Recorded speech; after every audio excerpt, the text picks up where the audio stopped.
મારું છે ને હું ક્લાસ 3 કે 3 ની અંદર અભ્યાસ કરું. મારો ટોપિક છે બેઝમેન્ટ ટ્રાન્સમિશન.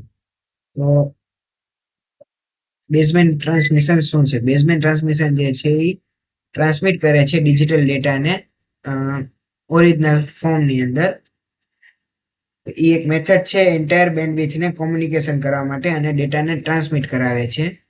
એ ડેટાને રિપ્રેઝન્ટ કરે છે બાઇનરી વેલ્યુની અંદર 0s અને 1 માં. ડેટાને સેન્ડ કરે છે હાઈ વોલ્ટેજ લેવલ્સની અંદર.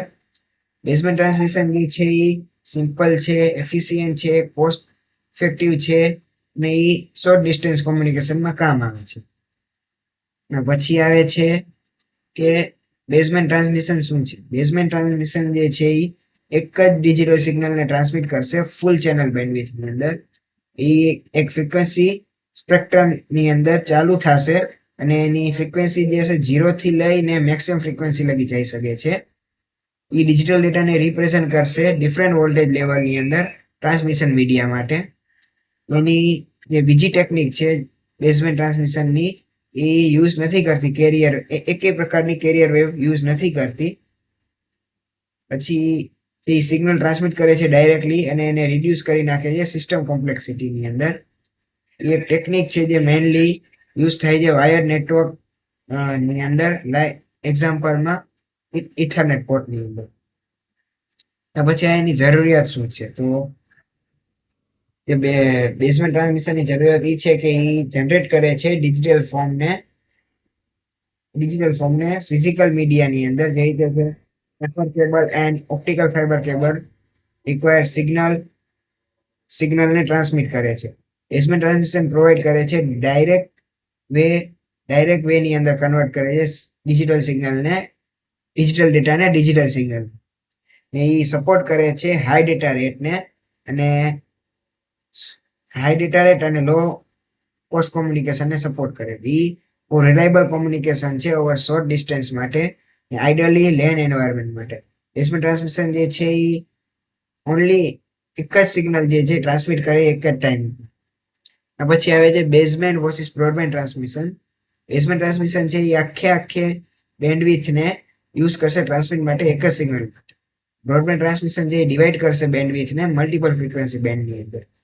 બેઝમેન્ટ ટ્રાન્સમિશન છે એ સિમિલર છે, જે ઇમ્પ્લિમેન્ટ નથી કરતું મોડ્યુલેશન અને ડીમોડ્યુલેશન. એને જરૂરત નથી મોડ્યુલેશન ડીમોડ્યુલેશનની. બ્રોડબેન્ડ ટ્રાન્સમિશન જે છે એ કોમ્પ્લેક્સ છે અને મેઇનલી લોંગ ડિસ્ટન્સ કોમ્યુનિકેશનમાં યુઝ થાય છે. બ્રોડબેન્ડ સિસ્ટમ જે છે એ મલ્ટિપલ સિગ્નલ અને મલ્ટિપલ મીડિયા સર્વિસ ને યુઝ કરશે અને બેન્ડવિડ્થ જે છે એ શોર્ટ રન ડિજિટલ કોમ્યુનિકેશનમાં કામ કરશે. પછી લાઇન કોડિંગ ની શું જરૂરિયાત છે બેઝમેન્ટ ટ્રાન્સમિશનમાં? લાઇન કોડિંગ જે છે એ એક પ્રકારની ટેકનિક છે જે ડિજિટલ ડેટાને કન્વર્ટ કરે છે ડિજિટલ સિગ્નલની અંદર. ડિફાઇન કરે છે બાઇનરી બિટ્સથી, જે છે 0s અને 1s ની અંદર રિપ્રેઝન્ટ કરે છે વોલ્ટેજ લેવલની અંદર.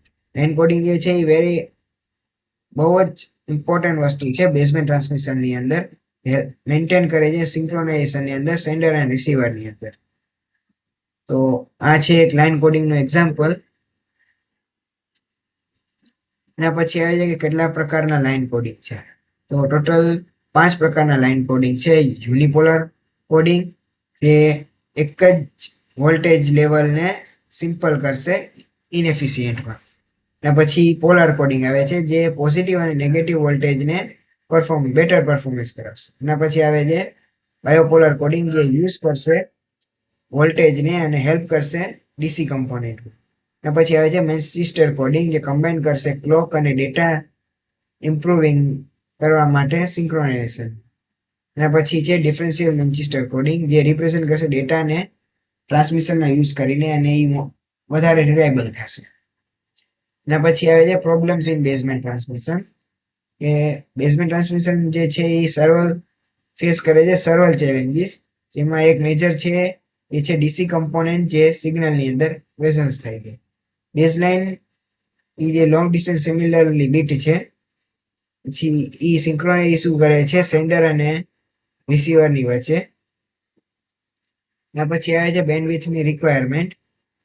બેન્ડવિડ્થની જે રિક્વાયરમેન્ટ છે એ બેઝમેન્ટ ટ્રાન્સમિશનમાં એ ડિપેન્ડ કરે છે ડેટા રેટ ઉપર, જે લાઇન કોડિંગ સ્કેમને યુઝ કરે છે. એ હાઈ ડેટા રેટ છે, રિક્વાયર કરે છે લાર્જ બેન્ડવિથ ને. એ એફિશિયન્ટ લાઇન કોડિંગ છે જે હેલ્પ કરે રિડ્યુસ બેન્ડવિથ ને. ગુડ સિગ્નલ એની સિગ્નલ ક્વોલિટી બહુ સારી છે. શુક્રિયા મારો વિડીયો